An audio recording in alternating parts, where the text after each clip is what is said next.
All right, gentlemen, here we are, episode 5. Yeah. Lego. Ready to How do talk you about guys some Lego. feel? Yep. I'm excited, man.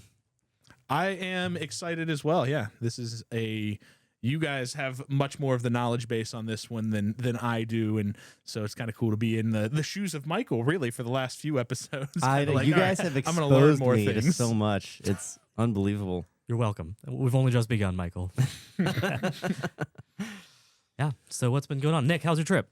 It was nice. Yeah, we had a fun time with my family out in Gatlinburg. Did that last week. Ben watched my dog. He's not here this time, sadly. But we had such a fun time out in Tennessee with my sister and my family, my parents, and just going and doing all the things that you do in the mountains, really. Eating a bunch of food and getting fat. That's mostly what I did. Heck yeah. I heard no bear sightings, which is always a disappointment. No bears, sadly. My wife was very disappointed, but I was like, I've honestly seen enough bears that I'm like, I'm kind of set. I stayed in a cabin. One of the last times that I went was with a group of guys, and this bear came like right up to our cabin. So Oh it my was gosh. right there. And then it was a cabin, so it was a guy's trip for church, and so it was like 40 some guys in this cabin, and they all went down. And of course, like once you hear there's a bear out there, like all the guys are out there hanging over the handrails and stuff, looking at this bear. My pastor's like trying to get up real close to it, take pictures and stuff. I'm like, what the, you guys? He probably wanted to use it for a sermon illustration. Maybe. What about you, Michael? What have you been up to? Yeah. Oh gosh. I wish every time we get to this, the intro small talk, I wish I just had something interesting to share. But You're preparing for a kid. That's pretty interesting. I think I did 8 hours of yard work over the weekend. Yep. And my hand's all messed up. But the yard's looking good now. That's So good. Yeah. And we put a couch together, right? Yeah, so I got to give a massive shout out to Ben. He came over on a Saturday, nonetheless, which is prime day of the week, and For couch building, yeah. helped me move furniture, helped me put together a couch, and Well, and I said to you while we were doing it, for me, IKEA is adult Lego, so I'm all for it. So I'm excited for it. You You're should have preparing recorded yourself. it. It could have been I know, we content. could have, yeah.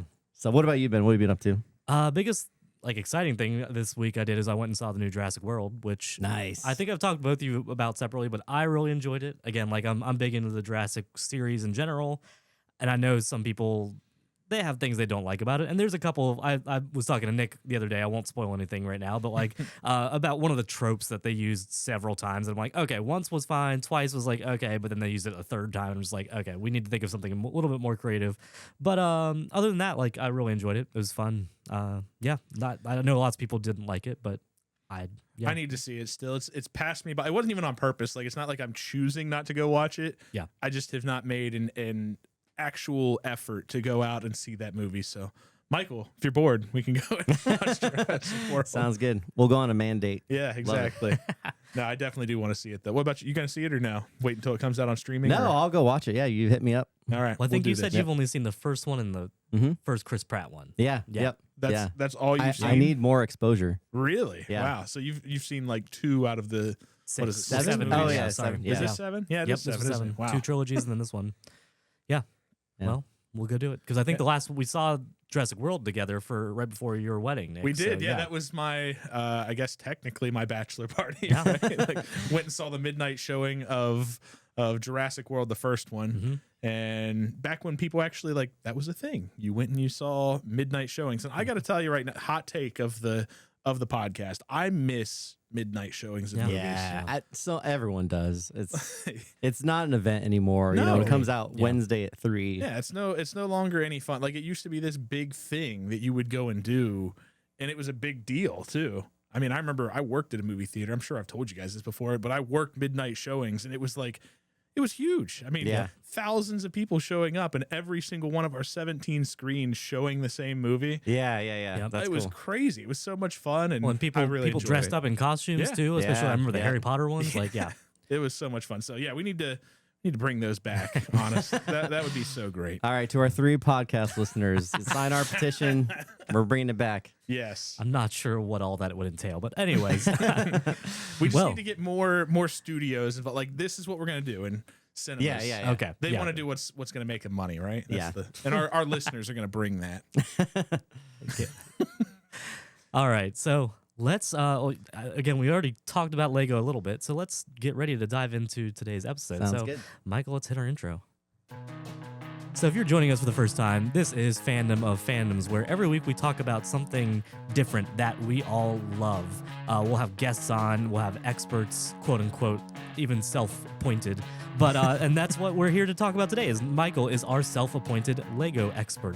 So we're really excited to talk to him about it. And I know Nick mentioned this that he doesn't know much about it yet. But I mean, I've like it's been a thing since I was a kid to get Lego for like my birthday.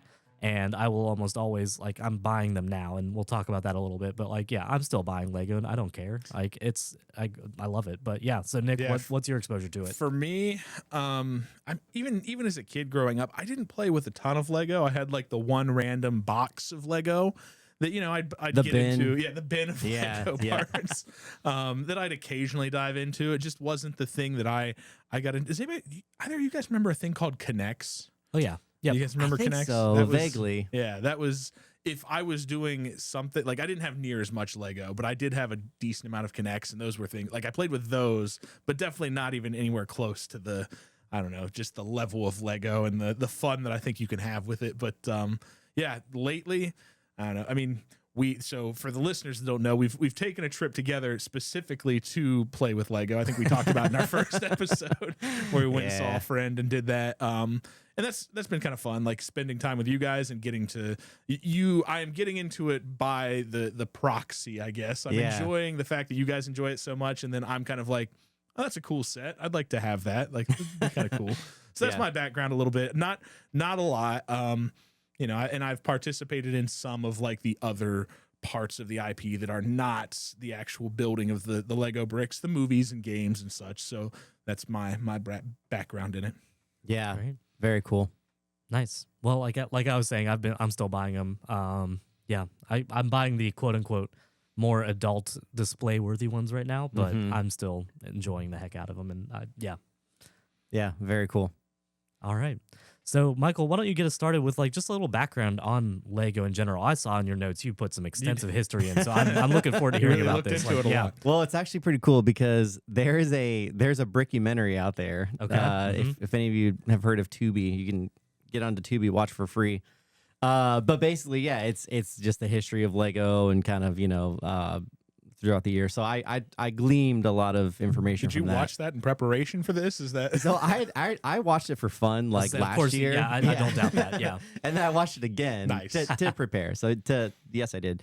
But yeah, so Lego brand, founded in 1932. Old Kurt Christensen, a guy from Denmark. It actually started off as a wooden toy company. So the name Lego comes from a Danish phrase, legot, which I kind of said that in a French accent, but which means play well. So pretty cool. So Christensen didn't even transition to plastic bricks until 1949. But the crazy thing is he had 3 warehouses burned down. Yeah, I heard about that. Yeah. So during the the early phase of the company and developing toys and bricks. So 1924, 1942, and then again in 1958, his warehouses burned down. So It's crazy. seems kind of strange, honestly. Was there more to the like? Was this a mystery? Mega was somebody Bricks. out to get Yeah, him? Mega Bricks was no. Mega bricks. People Yeah. knew. They were Yeah. trying to stop him. I don't know. Yeah, exactly. But anyway, so it was Christensen's son who patented the interlocking design, kind of making the Lego system as it's known today. But the first Lego minifig it came out nearly 20 years later in 1978. It was a police officer. It was the first minifig. Oh. So during the early 90s, the Lego company began to rapidly decline, nearly went bankrupt. But it was Lego's introduction to license sets, among other factors. So license sets like Star Wars, Harry Potter, that helped kind of save and turn around the company. Now it's worth $45 billion. Yeah. So it's That's not surprising. Yep, going from almost bankruptcy to 45 bill is impressive, I'd say. In 30 years, Yeah. Yeah. But Lego they produce 36,000 pieces per minute. And as of 2025, they're estimated to be 86 Lego bricks for every single human on Earth. So do that math. That's simultaneously less than I expected, but more than Yeah. is probably. I'm kind of realistic. blown Like, away, yeah. honestly. Like to think Yeah. about that. That is a lot of Lego bricks. Yeah. Well, how you many- mentioned your Lego bin. I mean that Yeah. like I mean it's so classic. The Yeah. Lego bin. Mhm. It's in every mom or grandma's basement or attic. You know, there's just that bin of like Random a pieces. thousand, yeah, like multiple thousands of Lego pieces that no one could possibly figure out, you know, what they actually go to. I Right. feel like everyone has that, Oh, you yeah. know, or had that growing up. But So what is did you actually do the math and figure out what that adds up to? If you got 86 per what, the 8 billion people in the world, what is I did do the math and I forget what it was. Oh. So. a big number? I was curious. Yeah. Oh man. All right. Well, Michael, why don't you talk to us a little bit about like how you got into Lego? What are some of your first memories of Lego then? Yeah, definitely. So I actually got into it through my parents, specifically my dad. He was always very much into Lego when I was growing up. I can't remember if he would do this when he traveled or if it was just kind of random, but he would buy like a small Lego set and then bring it home, and then, you know, we build it, and we eventually, you know, accumulated like a massive tub of bricks. So when I was a young kid, I was mostly into what is called mocks, which we can kind of get into that later, but my own creations. So just building random things, you know.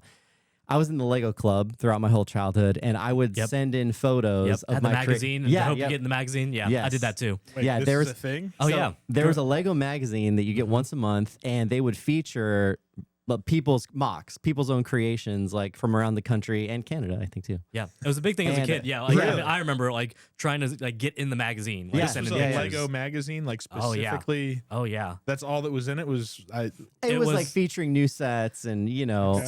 Sometimes little comics featuring Lego figures doing Yeah. things, or like Was this like you were subscribed to it? Or Yeah. did it Yes. come- Okay. but it wasn't. It was like $12 a year. It was like $1 a Sure, month. yeah. It wasn't like anything. No, I didn't yeah. think, I mean, I remember Yeah. Oh, yeah. magazine subscriptions in general. They didn't cost like tons of money. Yeah, but- yeah. yeah. But anyway, so anytime I would make, you know, some kind of creation, my parents would get the disposable camera, take a photo, mail, because you had to mail the photo in. You know, Yeah. it's not like you could email it in. We didn't have email back then. Man, Yeah, we do the sound 90s. ancient now. honestly. I know, yeah. Before the turn of the century. Yeah, seriously. So anyway, yeah. So throughout my whole childhood, that's huge part of childhood there. So yeah, I think for me, you know, it was just a fun like family activity. But then after we moved from New Mexico to Indiana, this was in 2000. That's when I began getting into like the licensed Lego sets, specifically Star Wars. And so we can kind of like talk about that a little bit later. But yeah, that's kind of my background. Nice. So, I mean, okay. Can you remember any of your own creations that you like really wanted to get into the magazine? Is there anything in specific that you're like, this one that I built and spent so much time on? Oh my gosh, that's a good question. Frick. I It's don't. okay if you don't honestly. remember. We Yeah. always like it was always like castles, Yep. spaceships, boats. You know, just kind of like that I remember, type of stuff. yeah, I remember spaceships being like an easy one to just kind of go to because they can be whatever the You heck literally you can want. be. Yeah, Like, If you just put wings on it, Yeah, it's exactly, like a spaceship. yeah. You know? Spaceship Bell. yeah, Yeah. or Oh, just man. slap some wheels on it and call it a car too. That's right. Yeah, exactly. Yeah. That's Yeah. Well, again, no pressure to remember because again, it was 20, 30 years ago now. So Mhm. yeah, been a Yep. while. All right. I mean, Nick, do you have a first memory of Lego then? Since Not- you had a bin, but yeah. not specifically. Like because again, I had the bin. We would break it out occasionally. I can remember having other friends that were into Lego, and had a lot more than me. So just kind of give you some background to you guys and to the listeners, I guess. Like I never thought of myself as being, and still to this day, being a real creative type. A lot of like that's just not me entirely, and so it wasn't as big of an appeal to me personally. Mhm. Because I think that's what Lego does appeal to, and it did back then. It was the people that wanted to be creative and make these things and have these cool ideas about things that they could put together. And I never really thought of myself as being that way. And it sounds sad, but like it's No. just I don't know. It's just me and It's- my kind of personality. I Yeah, guess. everyone's So, brain is different. Yeah. Yeah. I mean, so then on to you, Michael. Then, like, do you feel like that's an accurate representation for you, that it is or was at least a creative outlet for you as a kid? Yeah, well, it's kind of funny because I feel like I've transitioned a bit in that. When I was a kid, like I said, I was doing mocks, my own creations. That's what that stands for. I was doing mocks and exclusively, but then I think when I got into the licensed Lego sets, I really transitioned from like just wanting to create my own stuff, doing things random, to really just building the sets as they came and like being really into that. And even now, I mean, as an adult, I've never done a mock. I've only like built sets, that like as they come. So I think I would generally describe myself as a creative person, but with this hobby specifically, I just don't have like a strong desire. And so my wife and I, we watch Lego Masters, which I'm sure you guys know about. And sometimes she'll ask me like, "Oh, like what would your idea be for that? Like if there's a there's a competition that we like think is really cool." Genuinely, I don't know. Yeah. Like I would have no idea where to start, you know. And then these contestants come out with just the most incredible ideas, and I'm like, I could not think of that kind of thing. So it's definitely my brain, I think, has like transitioned. No, same. I think it's a very natural thing to do as you age in general. Like there's something about us that just gets like locked behind like the fear of bringing out that imagination out of that, or just like, I don't know, an unwillingness to commit that brain power to it almost. I think it's so much, for me at least, it tends to be, we're gonna get deeper from Lego for a second, but for me it tends to be like this idea of comparison. Yeah, like, truthfully, 100%. like I constantly get stuck up in this idea of like, dude, there are people that are too much better than me at this particular thing. Even if I was putting all of my creative energy into it, it doesn't seem to be that. I don't know. It's just I was just thinking when you were saying that, like that's what comes to my mind is that creatively, that what is the thief of creativity? It's comparison. This is true. And so when you stop doing the comparison, you're just doing it to the fact of like, this is just what we love and we're having fun with it and we're doing it. That's when you're going to have the most enjoyment of it. And I think that goes with Lego or anything creative in general. Really, yeah, 100%. definitely, yeah. All right. Well, Michael, one of the things that we definitely like to talk about is what made Lego so special to you back then, and even now. Like what continues to make it so special that you're here with all of your sets that you brought from your house. Yeah. So to our non-YouTube listeners, I brought some walk us through collectibles this here. a little Some bit. sets. Yeah, I didn't say all your sets. Some sets. Yeah. What'd you bring for us today? I'll give you a Michael? quick rundown. Yeah, for the YouTube watchers. So I have the original Jango Fett Starship. So you're not allowed to say Slave One anymore. So they took away that name. Yeah, they canceled it. So now it's just his Starship. It actually says it on the instruction manual there too. Slave One. It does. It's So there. I brought the original instructions with the sets, just for showmanship. I've got the 1990s Batman animated series Batmobile version.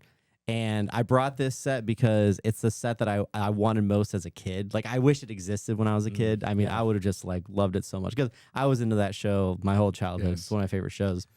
I've honestly almost bought it a couple times. I almost bought it when we did our Lego build night because it is, the Lego Batmobile, just the 90s animated series Batmobile. Oh, so cool. Dude, it is. I just buy it tomorrow. When you wake up, just go get it. That's right. And then I brought my original 1999 X-Wing. This is the very first Star Wars Lego set ever released. This was actually given to me by a friend, my friend Tyler Wolford. And Tyler, if you're out there listening to this, thank you so much for that. We are going to take a quick break. We'll be back in just a second. Oh my gosh, I love this song. Everything is awesome. Everything is cool. All right, we are back from our little break. Unplanned. Yeah. So just to fill everyone in, apparently my TV just decided to turn on randomly, and I don't know. I live alone, so I don't know exactly what that would have been. So anyways, Michael, thanks for sharing some of the sets you brought in, including like I see your like original Star Wars minifigs as well. But and we can get into those. But I do want to go back to my original question. So like, what was so special to you about Lego as a kid, and how has that changed to you as an adult now?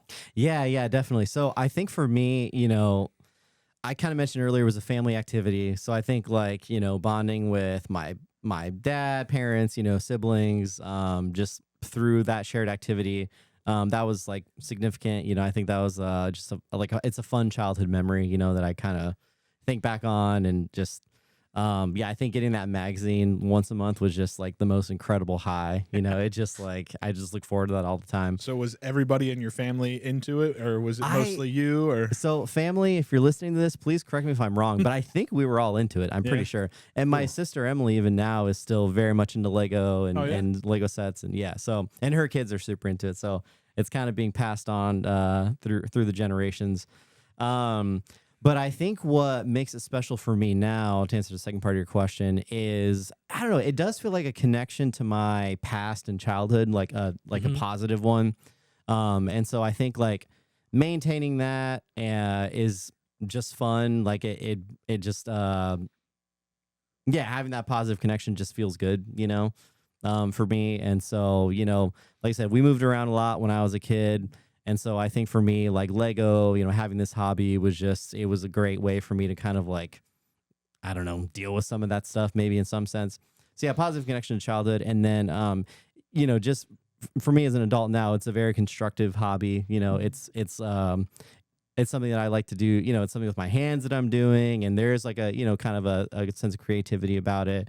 Having like, you've seen my Lego display on Saturday, putting that all together and like, it's a creative outlet for me and very constructive, I was never really into like video games or stuff like that. I was kind of more of like a hands-on type person. So, and then I think too, like the last thing I'll say is just Lego and building Lego kind of connects me to other fandoms. So like for me, when I was a kid, and you kind of mentioned something similar actually, Ben, in our Star Wars episode, but for me, like building the Star Wars sets, like literally connected me to that like world. Yeah. And watching the Star Wars movies and then being able to play out those scenes like myself, like with my hands, like kind of physically doing that, like really like connecting me to that. And so I think I've said this in the past, but like my love of Star Wars is like somehow intrinsically linked to my love of Lego and vice versa. Like I feel like one is kind of like informed by the other, like I love Star Wars because I played with Star Wars Legos as a kid, but I love Lego because of all the Star Wars Legos. It kind of like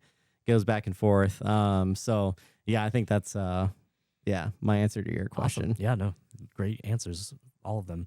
And I definitely think that there is something to say about like, even if you are building a pre-made set, like there is some creativity in it. It's engaging parts of your brain that you don't get to touch on a regular day-to-day basis, especially with it being such a tactile thing of putting this stuff together, as opposed to, like I'm a graphic designer, so I do a lot of creative stuff, but a lot of digitally creative stuff.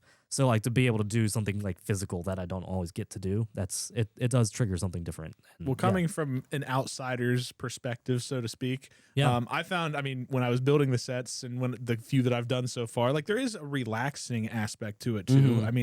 I think that it's a simplicity to it. Like you're just kind of following instructions. It does require you to use your mind a little bit, but like, you're just kind of going through and doing it, and it can be a really chill experience. So for me, at least, that's what I enjoyed in our getting together to build. For sure. And there's kind of like an escapism too about it. Like, for me, like in one sense, I'm kind of shutting off my mind to certain things, like work stress or life stress or whatever, but then I'm kind of activating my mind in another way, like with what you were saying, Ben, with like it being kind of this like tactile, physical thing that you're doing. For me, there's definitely like a lot of escapism in it too, but positive escapism. Yeah, absolutely. That kind of brings us into our next like little section, is for those people who aren't into Lego, and like, Nick is just getting into it as well. Like, so where would you suggest they start? Is it better for them to go buy one of those big buckets of just random bricks and just start making stuff on their own? Or is it better to go buy a licensed set? Yeah, that is a great question. I would say if you just want to get into it, you're ready to begin, buy a small set. So if you're in Columbus, I'm telling you, we have an incredible advantage having an actual Lego store here. These YouTubers. You mean like we have a Lego Discovery Center here? Because like there's several Lego stores here. Yeah, that's true. Yeah. An official Lego store. There are these YouTubers that I'll see, posting content and stuff, and they'll travel like 200 miles to go to a Lego store, and they do these like big hauls and stuff. And it's like, I could just, like, I live 15 minutes away. Like, I could just pop over there whenever I want, so I feel grateful for that. But I would say, head to the Lego store. It's definitely an experience going in there. And it's right next to Jenny's, and so you actually get the scent of the waffle cones when you're in there. Which Talking is about going to Easton here. Shout out exactly. Easton. There we go. Yeah, exactly. Easton with Jenny's and Lego right next to each other. And I mean, at Easton, you have the second, again, the Discovery Center is right there with a second store pretty much attached to it. exactly. So, Kind of crazy when you think about two Yeah. Lego stores that like literally within walking distance to each other. And they both bring in enough money, I'm pretty sure, to keep no doubt. functioning, obviously. No doubt. We'll get into the expense of Lego in a little bit. Okay, but, yeah, absolutely. But so step 1, buy a small Lego set. And then step 2 is while you're building that set, watch the Lego movie or maybe the movie that your set is from. So, if you buy a Harry Potter set and watch the first Harry Potter while you're building it, that type of thing. That's what got me really into it was, again, just like that connection to the world, whatever world that was. So if you're going to start out, I would recommend those things. Awesome. Love that. Okay, well, in general, then, like, what's your elevator pitch to get someone into Lego in general? Like, we've definitely touched on a lot of it already, but like, give us like 30 seconds to a minute of like straight up like looking at that camera right there. We got the camera. And like, Talk to the camera. talk right to it, right to our audience, right there. Give us the elevator pitch. All the pressure right now. Yeah, the thing is, though, if I look up at the camera, I can't see my notes. So You can look down. All right. anyway, so all right, elevator pitch. So Lego is a creative outlet. Enjoyable there. It stimulates your mind as well as your like physical, like, motor skills. Awesome way to connect with your favorite IPs and worlds and whatnot. It's an awesome group or family activity. So for those of you who didn't listen to the teaser trailer, for Fandom of Fandoms, me, Nick, and Ben went to our friend Uncle Joe's and had a Lego building party. And for me, that was like one of the most fun nights I ever had, basically. So Well, sorry, I didn't want to interrupt your elevator pitch, but here I am coming in anyways. No, I was just thinking about this because I posted a little video on social media when I bought the Bluey set for my you son. did? Yeah. Oh, nice. Like us playing around with it and stuff like that. So I can definitely hit on the fact that like, oh yeah, family activity. Even though I haven't been as into it as you guys have been, I don't know, like it's kind of cool to see them releasing these cool IPs and putting them into these Lego sets and things that my son's into, and so we're kind of connecting in that way as well. So I don't know. I would say that's my amen. Yes, you got it. Like I agree. yeah, exactly. Last part of my elevator pitch, you're going to get a huge dopamine hit when you buy a Lego set. Just spending money to change the way you feel. It really works. They So. do say that's the saying, right? Money can buy happiness, right? When it comes to Lego, When yes. it comes to Lego, yes, it is true. It is true. Yep, I'm talking from experience. Well, so we were just talking about like the ages, like, and you're getting your son into it a little bit. I just had me sitting here looking at some of the sets on the table, and I noticed something that is a fun change. That so if you look at like these modern sets that we bought, and we'll talk about this at some point, but they all say 7 up, 8 up, 6 up, like it has a starting age and up. Yeah. But then you look at the original one you brought in from like one of your original Star Wars ones, ages 7 to 12. So you weren't supposed to play with it after you're 12. But nowadays Lego wants any age to play with it. Yeah. So it's a thing for any adults too. Yeah. Yeah, that's true. I feel like that's a good segue into the fandom culture, right? That now let's talk especially adult Lego fans now, or adult, what do they call them now? It's adult fans. AFOLs. Adult fans of Lego, Yep, right? AFOLs, yep. So that is definitely a big subculture now, and they are directly targeting this subculture of people. Like they are not trying to get. I mean, for a lot of this, like there's a bunch of sets that are like 18 plus. Like they're trying to target adult fans of Lego for sure. Why is that? Like, why have they moved more in that direction? It's where the money is. It's where the money. Adults have money. So it's funny. I was about to say I have a cynical answer and I have like a speculative answer. I want the cynical answer. Cynical answer: adults have money. Kids do not have money. Fair point. Yeah. Anyway, yeah. Good question there. It's kind of funny how people like me, I think I'm the target demographic, like my age, like, mid 30s, whatever demographic I am. Because I grew up Lego hasn't been the Lego that we know today hasn't been around for like 100 years. It's been around since like maybe the 80s. So I think I mentioned, 1978 was the first time the minifig came out. And then from there, it kind of developed into what we think of now as, like the traditional Lego sets. So really, you're really talking like mid 80s on, having sets like we know today. And so people like me grew up with those, and we don't want to stop, And so I think from a just a business standpoint for Lego Group, it just makes sense for them to continue targeting, as I'm growing up, they're also targeting me, continually, or me as in my demographic. The millennials. Yes. Yeah, exactly. Well, Yeah, I'm not even going around looking at the sets that they offer in Target or wherever you're going shopping for things. Like, it's just so many that are in that. Yeah. Those specific properties that are going to be geared more towards the adults. You know what I mean? I don't know. I'm not gonna say that there aren't Star Wars fans that are kids, because there certainly are. But it's been around for a long time, so they're certainly targeting adults with that too. Well, that brings up an interesting point. If we were just there looking the other day, and some of the ones we have on the table are Harry Potter ones that have come out in the past year or so. And even though they're from the movies, which it's been 10 years, 15 years since the movies, Whatever, 20 or. Well, no, maybe no. 15. Okay, yeah. 15 years. Yeah, but and we've got the new show coming out. But they're still producing sets from that world, even though they haven't really put out that much IP. Yeah. Besides the books and movies. We can get into other Not stuff. a lot. But Yeah.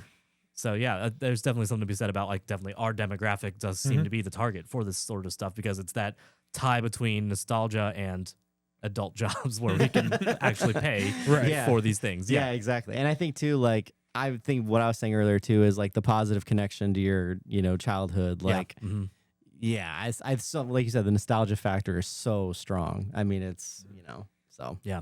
Okay, Michael, here's a question I didn't write down, but as we've been going through, it's come to my mind.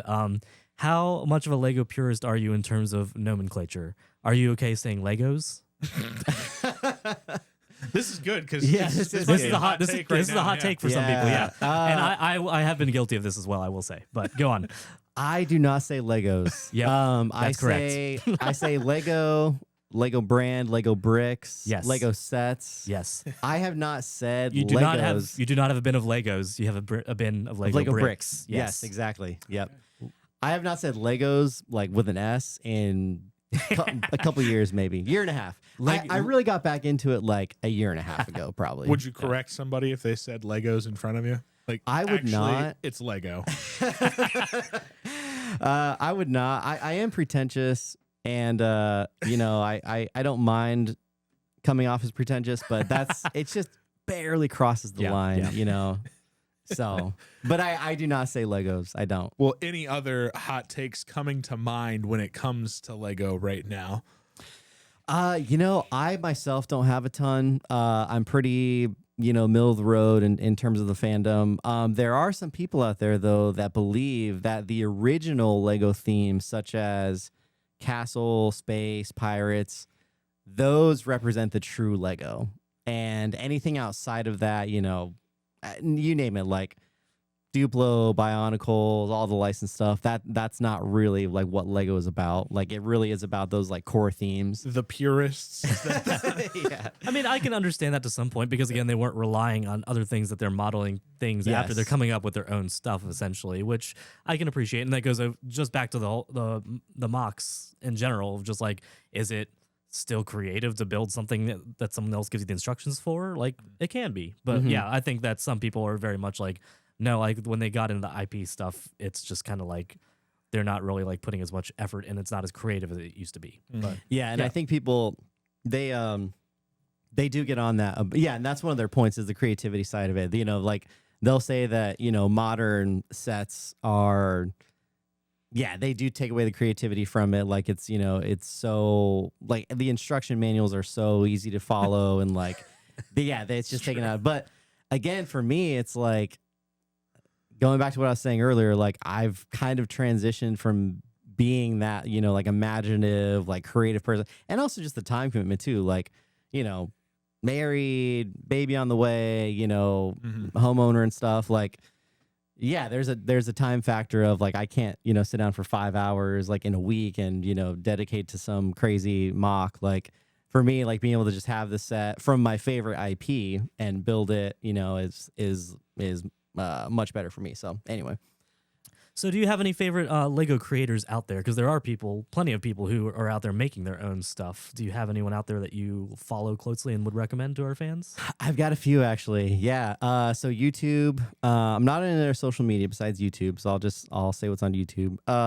Flapjack Films is just a animator who's out there. He does stop motion animation with Lego.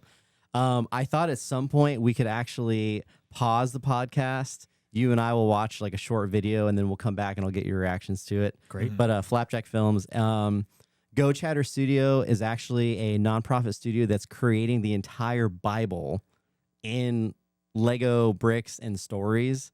I think they probably have like 6 or 7 videos out there now. Incredible. I mean, just super creative. Like they're creating sets of like Bible stories. Is yeah, that they're telling the Bible through like stop motion Lego Oh. animation. Yeah. Wow. Yeah. Okay. Yeah. I think at some point I saw like an actual Bible that was like a comic of Lego figures. So Yeah. it's probably an adaptation of that or an evolution of that. Yeah, that's actually was kind of a controversial thing. Okay. That's widely frowned upon now. Oh. But this is amazing. and it's very I'll have to send you guys. We'll link that in the show notes. Great. And then the other YouTuber I follow pretty closely, this guy Kelton Davis. He reviews like sets from different eras. So like he'll do the Star Wars theme, like the original sets that came out, or like the space ones, or like the adventure ones, like. And he'll just do like the top 10, from that era. And he adds in like little animations and his stuff is awesome. It's just Nice. super polished. Like it's so nostalgic to watch. Like, cause I still have many of those, like, again, sets from like the 90s and a lot of those old themes that were out there originally. I still have a lot of sets from those. So yeah, very, very much taps into the nostalgia. Yeah. But I'll call out two that I follow that I really do enjoy. And I'll have to link them. But one is, a master builder named Sam, and he works at one of the Lego Discovery Centers. And there's another one, master builder, that's either Alex or Alec. I'm blanking right now. But both of them, like, they work at Lego Discovery Centers, which are, places where kids can come in and, like, there's rides and, like, shows and stuff like that. But there's also, like, just interactive elements of, like, there's a huge pile of bricks you can go build with, and, like, there's master builders there to help educate kids or challenge them or give them tips and that sort of stuff. So like it's really cool following them and seeing the stuff that they do with kids and like comparing that to like the master builder Alec. He has this one where he's like taking kids models that they build in the Discovery Center and then upping them to like I've seen his that. level. Dang, Yeah, that's really like, cool. that's really cool. Like super yeah, cool. So yeah, Yeah. it's again like the evolution of creativity almost. Like Yeah, it's yeah. really nice to see. Yeah. So, yeah, I'll put links to those in as well. All right. Yeah. Well, I mean, why don't we take a break right here and watch that video you were talking about? We can come back and jump into that. Sounds good. I like it. All right, guys. Flapjack Films, the Lego Office. What'd you guys think? That is quite the crossover when you think Yeah, about no, it. for sure. Like the Three fandoms in one, interlocking yeah. of fandoms there is just like Interlocking. Good. interlocking. Yeah. There you go. Good yeah. use. Is that, was that the buzzword for today? No, just bricks. You know, Oh. The interlocking I didn't system. get it. Yeah. Okay, now I'm with you. See, I didn't pick up what you were putting down there. That was sorry. That was not intentional. That's a bummer. Yeah, but no, that's crazy. A Office, Star Wars, Lego intertwined there. Yeah. Man, wild. I did love it. Very funny. I appreciate that, Michael. Yeah. That brings up something interesting that, like, okay, we're going to get into some of our questions that we've prepared for you, but one that kind of ties into something that I noticed at your place and we talked about was you had, like, one of the Monster Maker, like, movie sets. Yes. And that's, like, that's an interesting thing that Lego tried to branch into for a while that I feel like they're missing out on right now, like, and especially, like, with the rise of YouTube and just creators in general of just, like, For a while, Nick, they were putting out sets where it came with like a stop motion app and stop motion camera, and they were encouraging people to make their own movies and stuff like that. Yeah. So like, tell us about the set that you've got then. Yeah, exactly. Well, to kind of piggyback off that real quick, I've seen YouTube creators, and I couldn't remember off the top of my head exactly which ones, but I've heard YouTube creators in the past say that like their introduction into stop motion animation was that era. So that was like early 2000s. Yeah, like you were saying, they were releasing these. It was Lego Studios was the theme, and yeah, they're encouraging you to make your own stop motion and animation and whatnot. So the set that I actually had a couple sets from that era or from that theme specifically. But I have it's like a Lego Monsters like castle set, and so there was a software that came with it that I downloaded on my computer, and it was an actual like CD-ROM you had to plug in and download. It was the old days. I know, yeah, the old days, and yeah, and I created my own movie, because and they had preloaded clips. Like you didn't have to film everything yourself. They would give you preloaded clips that you could just splice together, and then you splice the sound on there and stuff. I spent like years of my life, like I was gonna say days, years of my life, like on that software, and I've gone back and I've searched that on YouTube, and I've found other people that have uploaded those videos on. We'll link one in the show notes, okay, like some old video from that software, but it was amazing. But yeah, that theme in particular with the monsters, you had like Frankenstein, Dr. Jekyll, Mr. Hyde, werewolf, like it was an amazing sub theme, and I love the sets from that theme. All right, well then, what's an IP that Lego hasn't made that you would be excited to see and would go buy immediately? I would love to see the Chronicles of Narnia, actually. And interesting. So Lego, so they have a program called Lego Ideas, and you can submit your mocks to the Lego Ideas. If you get 10,000 votes, you get pushed up to the review board where they bring together a team of people to review your set, and they approve them. From the actual Lego committee, like Lego company, yeah. Yeah, so like the Office Lego set that I have, that was a Lego Ideas set that someone created. Just as an example, but I feel like the Lego botanical stuff started as ideas, and then I feel like after one or two like were really submitted, I think Lego kind of like were like, oh, people want these sort of things, and like yeah. But so I went onto the Lego Ideas site, and there have been a couple of people that have put up Chronicles of Narnia sets. One of them did get 10,000 votes, did get pushed up to the review process, and eventually got denied, sadly. Well, part of that, like when it's a license sort of thing, like it could come down to just getting the rights to it. Which I mean, there's a Chronicles of Narnia movie or series. Series. Yeah. Okay, yeah. So maybe there can be a tie in there. Very soon, I think too. Right? It's Amazon next year. I think. Nice. Yeah, I haven't heard much about it recently. It's kind of like I feel like it'll come up, every few months, like it's coming, and then it'll disappear. But anyway. But definitely Chronicles of Narnia. I mean, that was one of my favorite, stories growing up and the books and stuff. But is there a particular like scene or like building or like diorama that you would want to see from that? I think the Dawn Treader ship would be incredible. Like you can imagine it, like how detailed that could be. And I mean, Lego has made some incredible ships in general. Yeah. Nice. Yeah, exactly. Actually, one of my like earlier memories of Lego was saving up for a pirate's ship. Yeah, and I remember going to like at the time there weren't Lego stores everywhere in malls and stuff like that, so you had to go to like the Mall of America. So like is that Minnesota or something like that? I can't remember now. I think it is Minnesota. Okay, actually. yeah. So you had to go there to go to the Lego store, and I remember saving up my money, like knowing this trip was coming up, and we're like, oh, we're going to a Lego store. Like I'm saving up my money. I'm gonna get like a big set. As a kid, like and that was a special memory for me. Yeah, that's really sweet. Yeah. Nice. Nick, do you have any questions for Michael right now?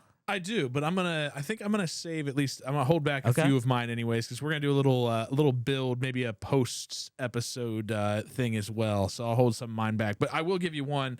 What is the most complex set that you've ever built, and what made it so complex? That is a great question. My most complex set was the Daily Bugle, which I got for Christmas this past year, and I mean, it is an unbelievably detailed set. And I mean, I know you've seen it. I don't know if you've seen it, Nick, actually at my house. I haven't seen it at your house, but I know the set that you're talking about. The set, yeah. Uncle Joe had one. He did. And I think, that's right. He did have one. Yeah. Shout out Uncle Joe. But so I loved Spider-Man growing up as a kid. You know, I had a bunch of the original Spider-Man sets, which thankfully, well, actually, some of the minifigures in my case now, a lot of them are from those old Spider-Man sets. These are some of my most valuable minifigures for the YouTube watchers. So getting the Daily Bugle and kind of having like that updated version of Spider-Man was just amazing. And like it took me a week or two to put together. Like I just worked on it for, 30 minutes an hour every day, and it was magical. And I watched the Spider-Man movies while I was doing it. Yep. The Tobey Maguire, which ones? the Tobey Maguire Spider-Man trilogy. I watched those while I was building it. So it was That is a great set. It was definitely a nice looking set. Oh, for it's sure. beautiful. Yeah. Do you ever sit in awe of it? Like every day. Yeah. Well, one of the things that we kind of talked about a little bit, we just touched on earlier, and that we were like I definitely have questions around for you. So one of the things I talk about that like I think makes you more of a Lego fan than me right now is that you follow like the Lego stock exchange essentially, or like the cost of sets, the value of sets. So like what got you into that? because he's a finance man. Yeah. That's a good question. I think it kind of started from a place of like, just how the heck do I like responsibly like engage in this hobby? Because for me, like same as every other collector, like you want to go after, the retired sets, that's from your childhood, and they're just they can be insanely expensive. Just as an example, this set that I brought here with us today, this the Jango Fett Slave One. No, I'm sorry, Starship, not Slave One. So No. yeah. So I mean, used, this goes for $430, and Wow. new goes for $1,200. And it was probably selling for what, like $60-$70 originally? Nope, I bought it for $49.99 when I was a Wow, kid. okay. Yeah. Wow. And so you want to find like those sets from your childhood and stuff, but like, to just responsibly engage in the hobby, you got to be super careful with that, especially, this past year we had a lot of transition, my wife and I, like, with buying the house and all that stuff, and now with the baby on the way. So yeah, it's not easy to stay like super engaged with buying new sets or retired sets. But anyway, so for me, like, yeah, it was just nice to be able to like, go on this platform. So I use Brick Economy. There's several platforms out there you can use to track the value of sets and kind of track your own collection. So I use Brick Economy, and yeah, just being able to like track down sets, see what they're going for, see where I can get them used. They'll actually link not all of, but most of the places you can buy these sets, like on eBay, other like, third-party sites. So it's a nice like centralized hub for like, yeah, if you want to buy a set, where can you find it? How much can you get it for? It's literally all here. So you can export all of your data. Are you using this to like figure out what set you should buy next, and like, oh, can I buy? Are you buying and selling? You're buying trading low, Lego? yeah. Like, let me. I have not gotten into trading and selling yet. I'm still kind of in the like building my collection phase. So I've spent the last year and a half rebuilding my old set. So I actually took my Lego bin that everyone had, growing up as a kid, and I organized it, and I've like methodically been rebuilding like all these old sets from my childhood. So I've not gotten to selling, and part of the reason too is I can't part with them. Like, if I have the set, like I just love it, and if I buy something now, I'm buying it because I love it so much. So like selling it, I mean, maybe a few years from now, but so I've not sold it or traded anything yet, but I'm sure at some point I probably will. But Well, so like, you're talking about sets from your childhood, and I don't want to leave this podcast without you telling the story of your prized minifig that you're missing right now. I know Nick hasn't heard it, so why don't you talk us through what happened to which minifigure was it, and what happened with it? Yeah, definitely. That's a great question. It does pain me tremendously to tell this story, but so again, I've been talking this whole time. Very into Lego as a kid. When I went, I believe it was when I went off to college, my parents and mom and dad, if you're listening, I do not fault you for this. It's all good. We're square. But, my parents took my Lego bin to the church to the kids' room. And, so I believe that my most expensive minifig, which, it was the original Jango Fett from the Jango Fett Slave One, currently worth $397, just the minifig by itself, nothing else. that minifig disappeared during that time period. So, some kid That's a ate shame. it. Maybe they Ate it. stole it. I have no clue. Put it in their pocket.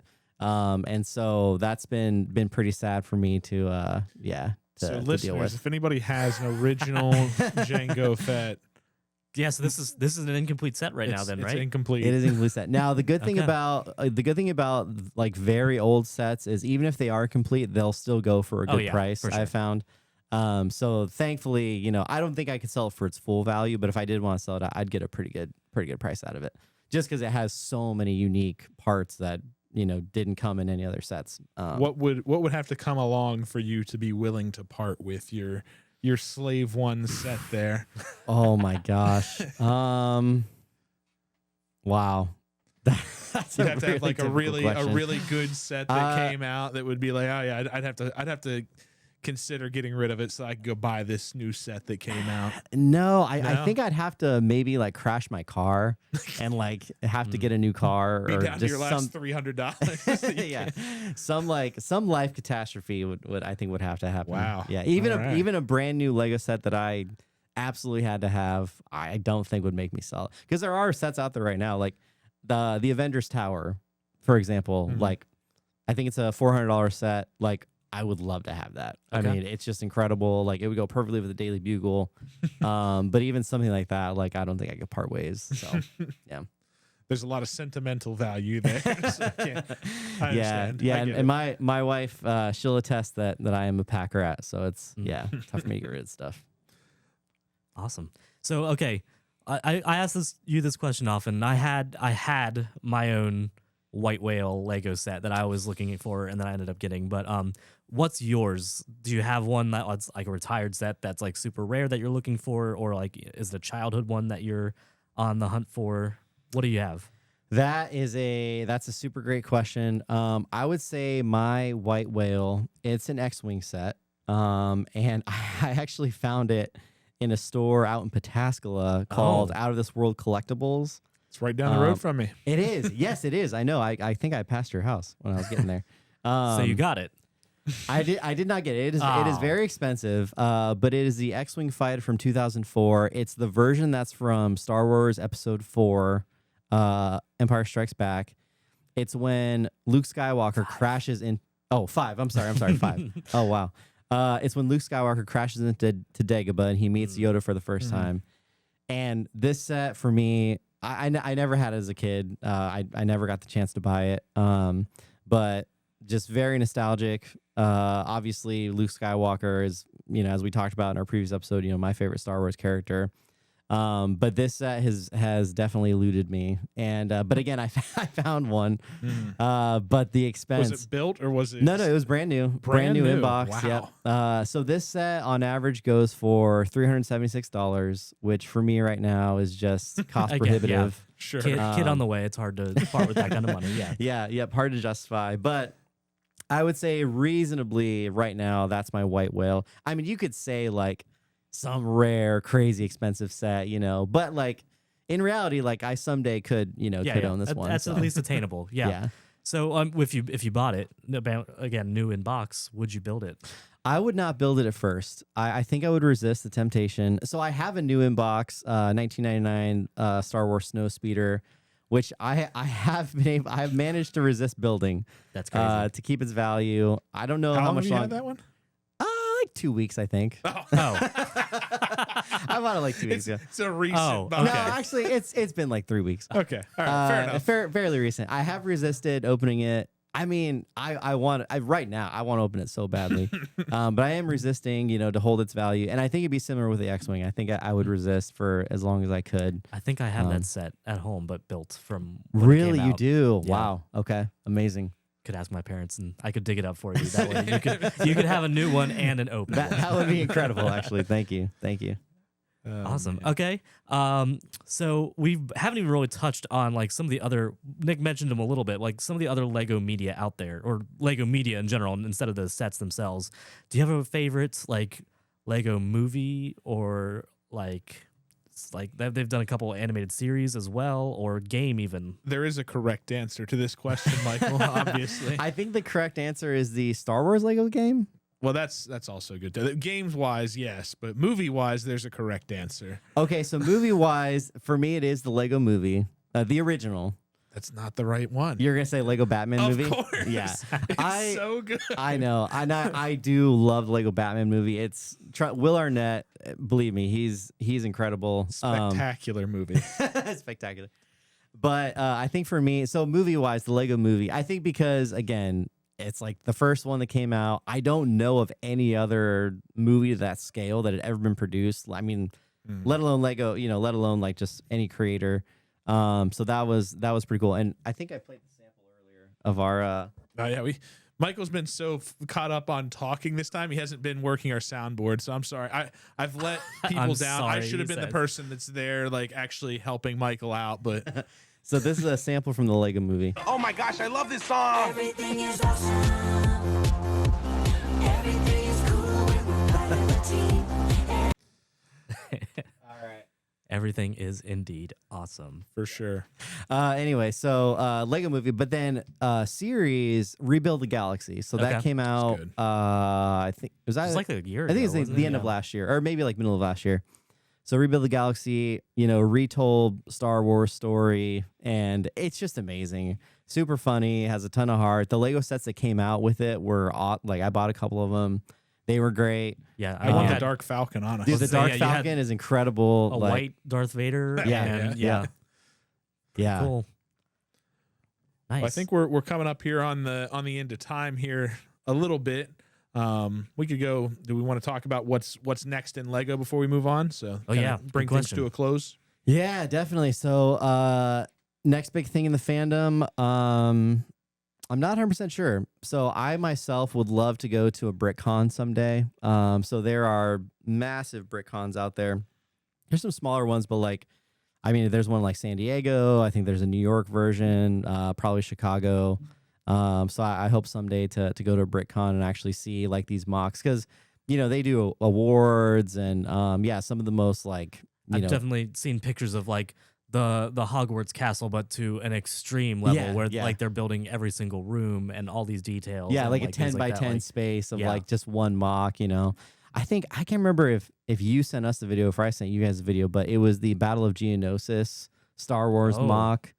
And I think so this guy, I think he took it to different BrickCons, like and if I haven't sent it to you, I'll send it to you guys. But just like these incredible build, and this is what they do, like this is their thing. But yeah, someday I'd love to go to a BrickCon and maybe meet some other AFOLs.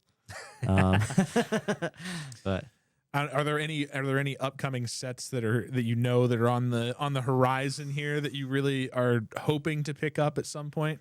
there are two in particular. One is from from Spider-Man 2, Tobey Maguire Spider-Man 2. It's the train scene. Oh, nice. With Doc Ock. So I have the original of that. It's one of my favorites. It was one of my favorites as a kid. You can see my Doc Ock and Spider-Man minifigs here.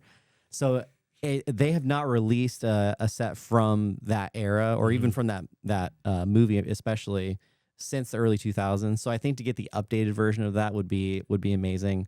So that one, and then they are releasing a new version of the Jango Fett starship. Yeah. They released the Is that the UCS? they Or released that earlier this year, but they're Okay, releasing yeah. a smaller like play scale set. Nick UCS's Ultimate Collector Series? Yes, I forgot about that. Okay. Yeah. So those Ultimate are Collector the Series. big ones that are several $100, and like this is 600 pieces or something like. They'll be Sure. like 6,000 pieces. Yeah, Like Okay. yeah, the UCS sets, yeah.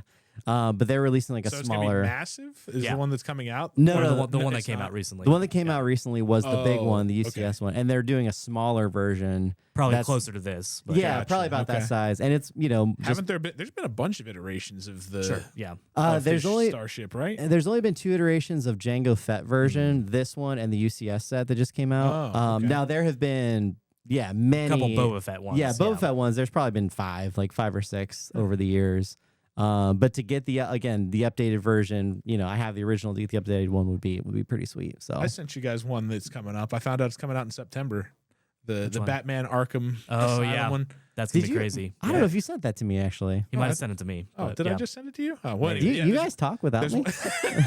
sometimes. Sorry, Michael. Ooh, and that's all the time we've got. No, it's coming out in September. I think it's. Oh I can't remember my if it's gosh. $300 or $400. It's expensive. Yeah, but yeah.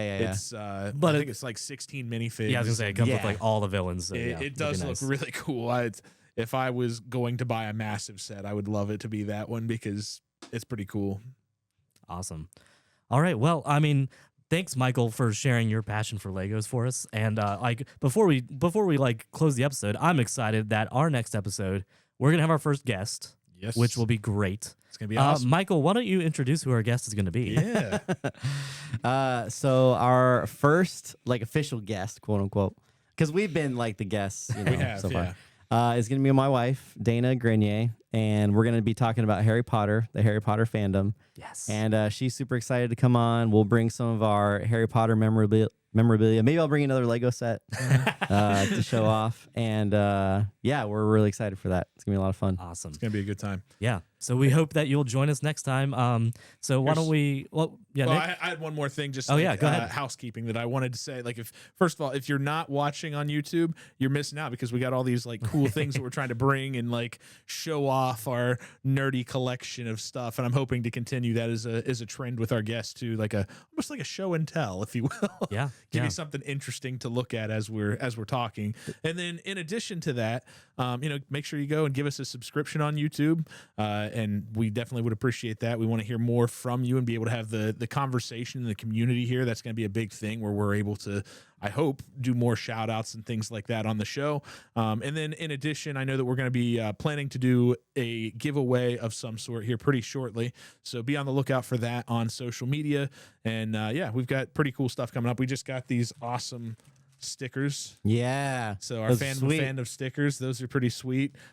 These, along with these cool fandom flags, these are going to be a part of our gift whenever we've got speakers. What am I saying right Guests. now? Guests, Guests. speakers, guests, whatever. Yeah, when guests come on the show, we definitely want to give them a gift. So that is part of our gift set. We are planning on doing a giveaway with some of those, and yeah, so that's what we got going Yeah. on right now. So stay tuned on our socials, especially if For you're sure. interested. And I mean, yeah, thank you guys so much for listening. Michael, again, thank you for Thank you. bringing in your sets, especially. I know they're valuable, and you brought a lot of cost here. So thank Yeah. you guys. Thank you so much. All right. Well, we hope you enjoyed hearing about today's fandom. Thanks for joining us. Give us a follow on Instagram or Threads at FOF.pod to stay up to date with all the latest, and check out the video version on YouTube at Fandom of Fandoms. Have a fandom that you want us to dive into? Send us an email at fandomofpodcast@gmail.com. Till our next adventure, keep being passionate, keep being curious, and keep being a fan.